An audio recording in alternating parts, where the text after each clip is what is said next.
race. It all started at 5:45 a.m. this morning as we take in our Nissan highlights. And what would be a theme for the day, car 59 went to the front. That was turn 2. Mika Salo and Nick Percat didn't make friends early in today's race, and that removed both cars from contention. Jared McLeod, the Mark Cars Australia Focus, the CCV car was off. Shane van Gisbergen dealt with the sun as he went over Skyline. The brands of Donuts had an incident down there at the elbow, and there's some wild racing at the top. Cayman GT4 car, number 16, Pro Sport Performance car, all the way from Germany, survived a wild moment at the top of Mount Panorama. CCV car found the fence again, and this was amazing racing. And bear in mind, with Alvaro Parent behind the wheel, they had an electrical gremlin in the McLaren. The car stopped on pit straight for 45 seconds, had to reset the car at one point. And for a while there, we thought that race might slip away, because later, Shane van Gisbergen got a drive-through penalty for speeding in pit lane. The Bentleys looked strong from the outset. Erebus Motorsport were in the game all day. Strange miscue in pit lane cost them some time, and punctures also ruled the roost here on the mountain.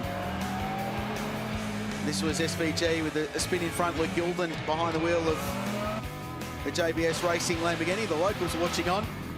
31 Bentley will feel disappointed with their day today, Graham. Both Bentleys suffering punctures and what could have been for Bentley, but they'll be happier this year with an overall podium. At least they got one. In the end, they were denied last year. Ferrari had a pretty tough day. They have a massive presence around the precinct this weekend, but couldn't get the chocolates in the end.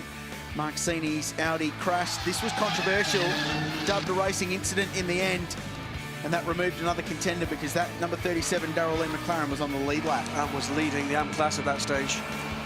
Side-by-side racing was a feature. 29 different leaders today, a record for this motor race. 17-year-old Austin Cindric found the wall at turn 2. That removed one Erebus car from contention. And this was more wild racing. Wheel-to-wheel, Bentley and Nissan. Porsche in the wall, top of the mountain. Crunch. For the APO Sport car. And that took them out of the day's running. And there really were some damaged cars at the end of this motor race. Chio, one of the highlights was him going around the outside of Lawrence Vantor on Mountain Straight with two wheels off in the grass. And the sister McLaren, well, in the end, they managed to get that car to the finish in 9th place with Will Davison behind the wheel. Solid day after troubles early.